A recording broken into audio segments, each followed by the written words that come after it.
This is MTG Burgeoning, and in this video we are going to showcase an Oathbreaker deck tech with Liliana of the Dark Realms as the Oathbreaker and Bubbling Muck as the signature spell.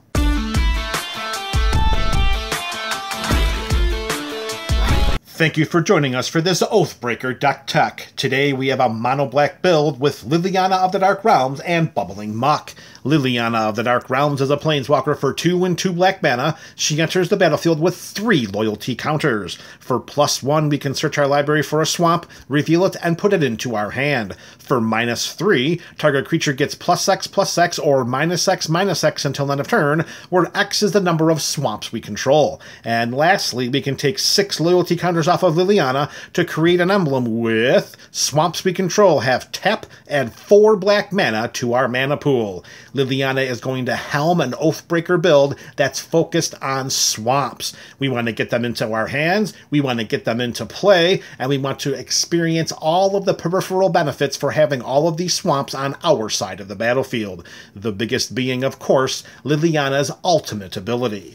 To coincide with Liliana, we have a signature spell that is Bubbling Muck. It's just 1 black mana, it's a sorcery, and until end of turn, whenever a player taps a swamp for mana, it produces an additional black mana. So here, for each swamp we tap, we get 2 black mana. If we are able to cast this an additional time during our turn, then those effects will continue. We'll tap 1 swamp to get 3 black mana, and so on and so forth.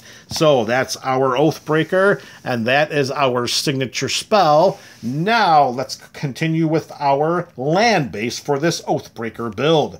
We are going to start with a very simple land base. Here we have a Cabal Coffers because, as we mentioned, this is all things swamp. We can pay 2 generic mana and tap this land to add 1 black mana to our mana pool for each swamp we control. Since our side of the battlefield is going to be inundated with swamps, Cabal Coffers is going to be the most important land in our build.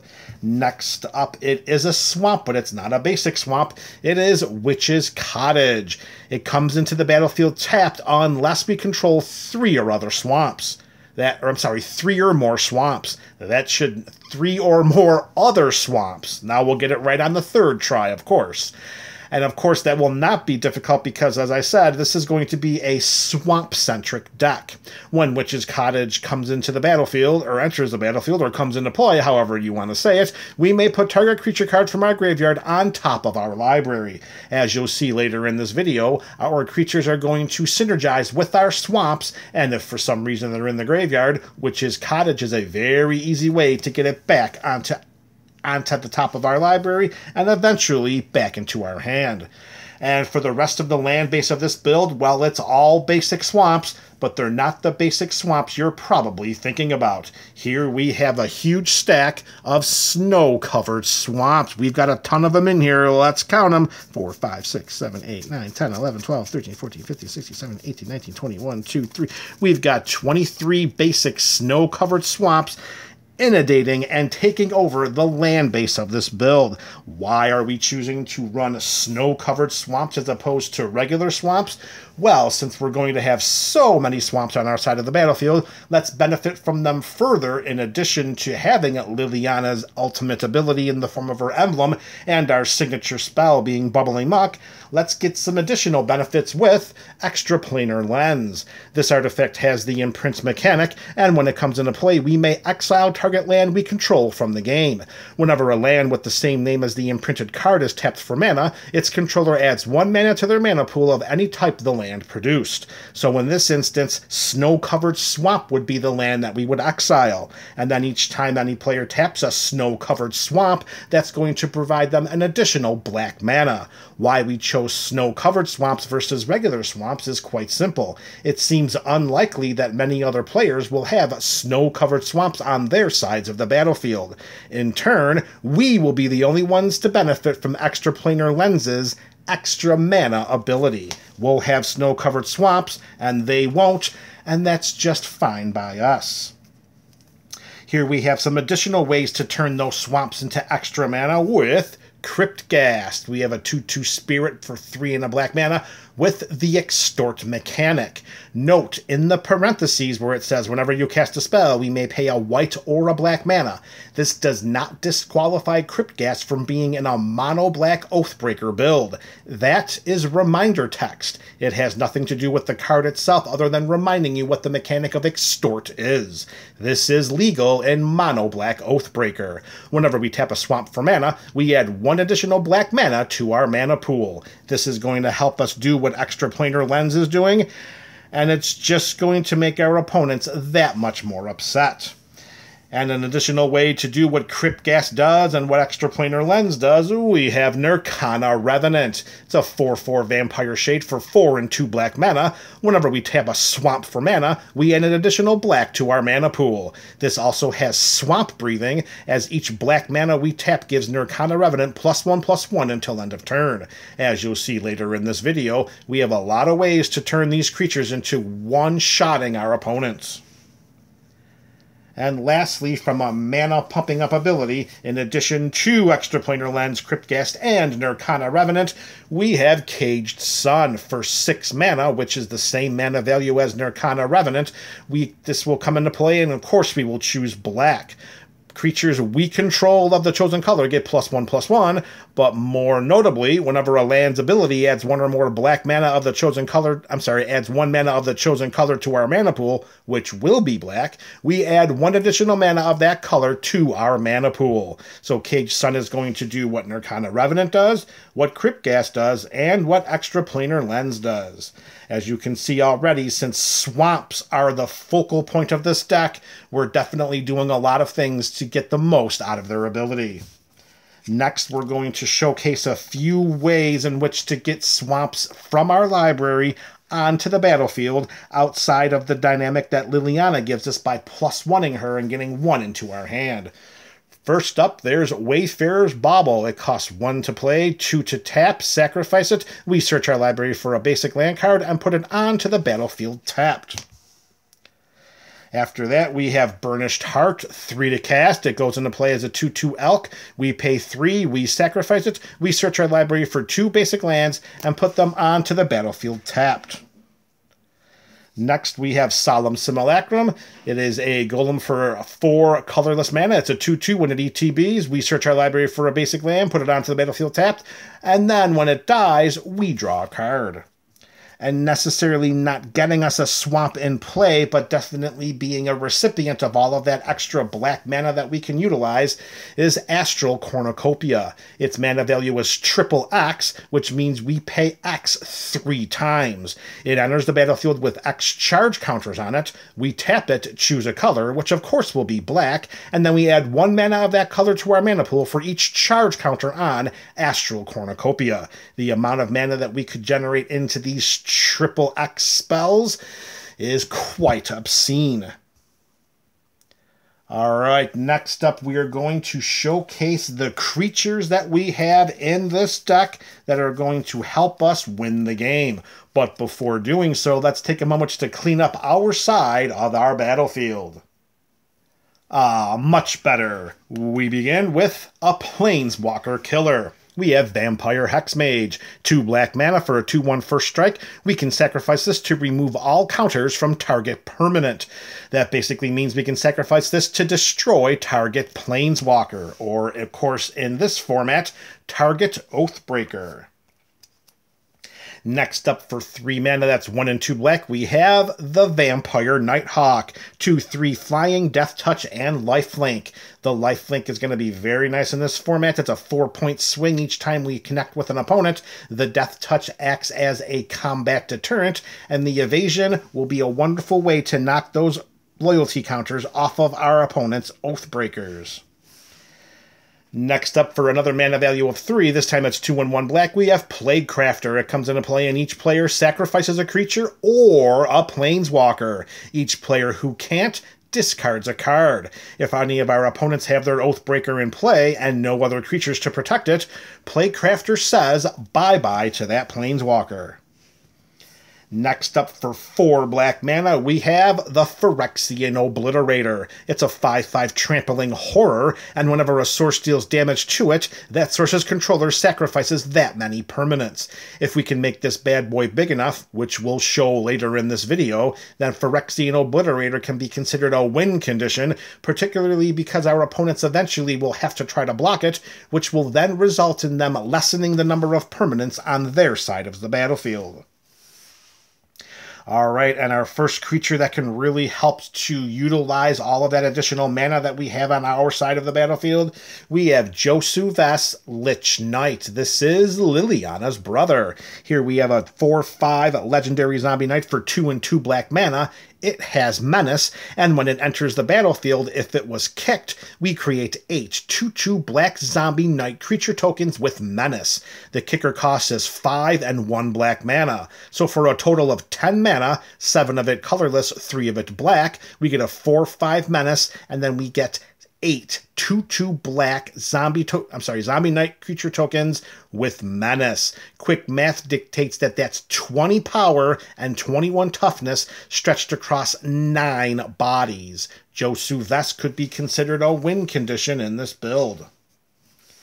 Next up, we have Draugr Necromancer. We had a 4/4 zombie cleric for 3 and a black mana. If a non-token creature an opponent controls would die, we exile that card with an ice counter on it instead.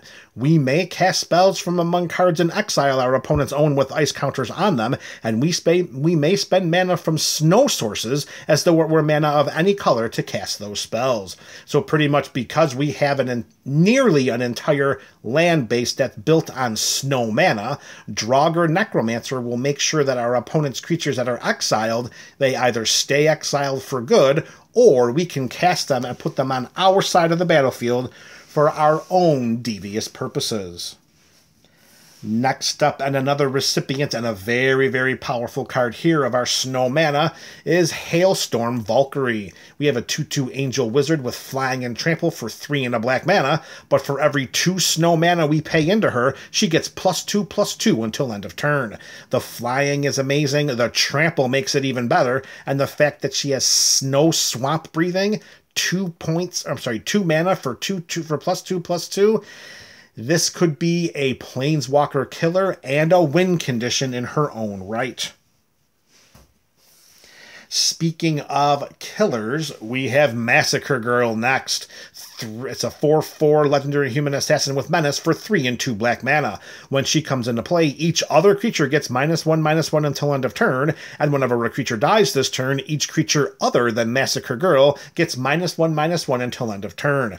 Generally, she's going to hit the battlefield, and after her ability is done resolving, most likely she's going to be the only creature left. All right, we're down to 2 more creatures. They both fly, and they both do wonderful things with all of the swamps on our side of the battlefield. The first is Drana, Calastria Bloodchief. She's a 4/4 flyer for 3 and 2 black mana. We can pay X and 2 black mana to have target creature get -0/-X until end of turn, and Drana gets +X/+0 until end of turn. With all of the black mana that we can throw around based on all of our different mana acceleration spells and abilities, Drana could be an absolute terror on the battlefield. Not only can she manage the battlefield from a creature removal standpoint, but with enough mana, she has the ability to one-shot an opponent. And the last creature in this section of the video is going to be a classic. It is Nightmare. It's a flying Nightmare horse for 5 and a black mana, and its power and toughness are each equal to the number of swamps we control.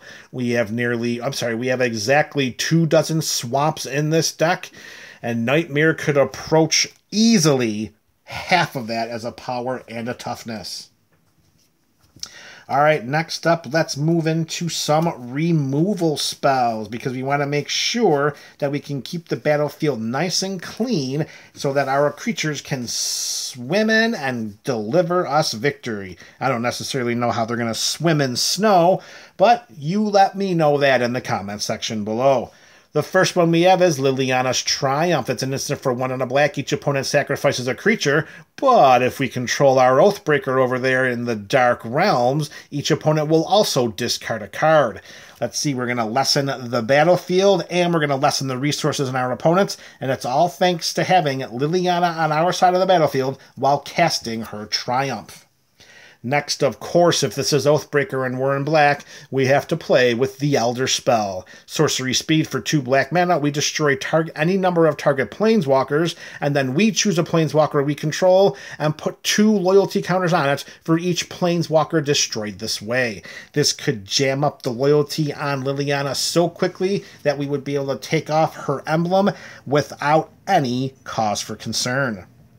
And next up, we have Deadly Rollick. Here we have an instant for 3 and 1 black mana, but if we control Liliana on our side of the battlefield, we can pay nothing to cast this spell. And what we do is we simply exile target creature. All right, there you have it. Now we're gonna close out this video with the rest of our cards that are all tied to our swamps and their amazing mana-producing abilities. The first is another removal spell. For 1 black, we have Defile. Instant speed. Target creature gets -1/-1 until end of turn for each swamp we control. Note that -1/-1 would rid the battlefield of a creature if it has Indestructible. Next, we have a sorcery, Dead of Winter, 2 and 1 black mana. All non-snow creatures get -X/-X until end of turn, where X is the number of snow permanents we control. We do have a few creatures in our deck that are snow, Hailstorm Valkyrie and the Draugr Necromancer, but more often than not, our opponents will not, and this will be an inordinately exceptional and powerful removal spell for just 2 and 1 black mana. Note that the -X/-X ability will get rid of any creatures that have Shroud, Hexproof, Ward, Indestructible, or any other forms of protection. Also utilizing our swamps as a way in which to rid the battlefield, mass destruction this time, is Mutilate. 2 and 2 black, all creatures get -1/-1 until end of turn for each swamp we control. There's no dancing around here for any snow creatures. That's going to affect every creature on the battlefield. Next up, we're going back to an instant. We have Tendrils of Corruption. 3 and a black mana. It deals X damage to target creature, and we gain X life, where X is the number of swamps we control. We can get rid of one of our opponent's creatures at instant speed, and then end up gaining a boatload of life in the process. Next, we have an equipment called Lash Wraith. To cast it, it's 4 colorless mana. It has the Living Weapon mechanic. When this equipment comes into play, we create a 0/0 black germ creature token, and then we attach this equipment to it. Equipped creature gets +1/+1 for each swamp we control. We can equip it with 2. We can equip this equipment. We can attach this equipment to a creature we control for 2 black Phyrexian mana. That's any combination of paying 2 black mana or 2 life per 1 Phyrexian black mana symbol. What we want to do with an artifact like this equipment is fantastic when attached to the Phyrexian Obliterator because of the trample, or any of our bevy of flyers here as a way in which to one-shot an opponent.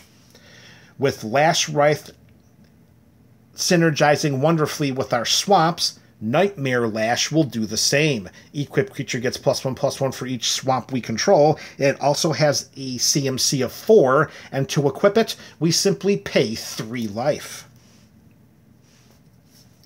Next up, we're back to some sorcery speed life draining ability with Corrupt.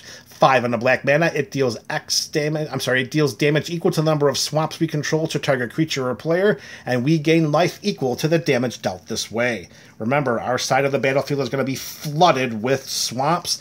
Casting Corrupt could knock an opponent out of the game. Speaking of knocking an opponent out of the game, how about casting Nightmare Incursion? 5 and a black at sorcery speed, we search target player's library for up to X cards, where X is the number of swamps we control, and then we exile them from the game. If they're trying to play some kind of combo in their deck, Nightmare Incursion is going to say, no, you're not.